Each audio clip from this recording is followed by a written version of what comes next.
ఆంధ్రప్రదేశ్ రాజకీయాల్లో మరోసారి కాపు సామాజిక వర్గం అంశం హాట్ టాపిక్ గా మారింది. కాపు నేత ముద్రగడ పద్మనాభం చేసిన ఘాటైన వ్యాఖ్యలు రాజకీయ వర్గాల్లో చర్చనీయాంశంగా మారాయి. మేము కాపులు బానిసలం కాదు, పాకిస్తాన్ ఆఫ్ఘనిస్తాన్ నుంచి రాలేదు అంటూ ఆయన చేసిన వ్యాఖ్యలు తీవ్ర సంచలనం రేపాయి.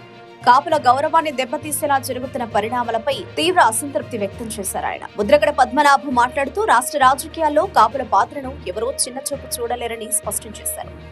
కాపు సమాజం సహకారంతోనే 2 సార్లు అధికారంలోకి వచ్చి అదే కాపులను అవమానించడం అన్యాయమని విమర్శించారు. మా సహకారం అవసరమైనప్పుడు గౌరవిస్తారు, తర్వాత మర్చిపోతారు అంటూ ఆయన ఆవేదన వ్యక్తం చేశారు. తన వ్యక్తిగత అనుభవాలను ప్రస్తావిస్తూ గతంలో తనను, తన కుటుంబాన్ని తీవ్రంగా హింసించారని, అసభ్య పదజాలంతో దూషించారని ఆరోపించారు. ఇప్పుడు అదే తరహాలో అంబటి రాంబాబుపై దాడులు జరగడం బాధాకరమని పేర్కొన్నారు. రాజకీయాల్లో విభేదాలు సహజమే కానీ వ్యక్తిగతంగా దూషించడం, హింసించడం సమంజసం కాదని అన్నారు. ముద్రగడ పద్మనాభం మరింతగా మాట్లాడుతూ కాపుల ఆత్మగౌరవాన్ని కించపరిచే చర్యలు కొనసాగితే సమాజం ఖచ్చితంగా స్పందిస్తుందని హెచ్చరించారు. రాజకీయ పార్టీలు కాపుల భావోద్వేగాలను గౌరవించాలని, కేవలం ఓట్ల కోసం మాత్రమే కాకుండా వారి అభ్యున్నతికి కృషి చేయాలని సూచించారు.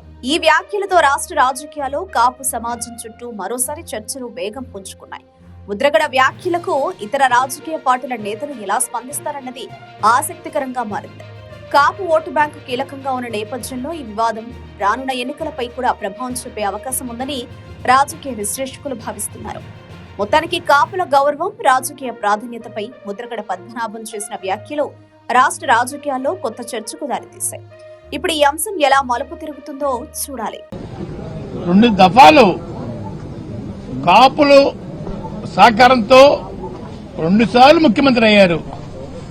2 సార్లు కూడా కాపుల్ని టార్గెట్ చేసి అవమానం పాలు చేస్తా ఉన్నారు. అంటే బానిసలుగా బతకాలని వారి అభిప్రాయం అనుకుంటానని. ముందుసారి అయితే రాంబాబు గారి లాగా నన్ను, నా భార్యని, నా కోడలని, కొడుకుని కూడా నీచాతి నీచంగా కొట్టించడం, తిట్టించడం, లంజా రావే, జుట్టు మెలిదిప్పి ఖండించడం పోలీసుల చేత చేయించిన మహానుభావుడు చంద్రబాబు నాయుడు గారండి. ఈరోజు ఇదే పరిస్థితి రాంబాబు గారు జరిగింది. నేను ముఖ్యమంత్రి గారిని ఒకటి కోరుకుంటున్నాను, అయ్యా ఈరోజు కాకపోతే రేపైనా మాకు జరిగిన అవమానం లాంటిది మీ మేడం గారికి, మీకు, మీ కోడల గారికి, మీ అబ్బాయి గారికి జరిగితే మీ ఫీలింగ్స్ ఎలా ఉంటాయో చెప్పాలని నేను కోరుకుంటా ఉన్నానండి. మేము బానిసలం కాదండి అయ్యా, పాకిస్తాన్ నుంచో ఆఫ్ఘనిస్తాన్ నుంచో వలస రాలేదండి అయ్యా, ఇక్కడే పుట్టాం, ఇక్కడే పెరిగామండి. కానీ నీచాతి నీచంగా మమ్మల్ని చూడటం, బాధించడం బాధగా ఉందని ముఖ్యమంత్రి గారు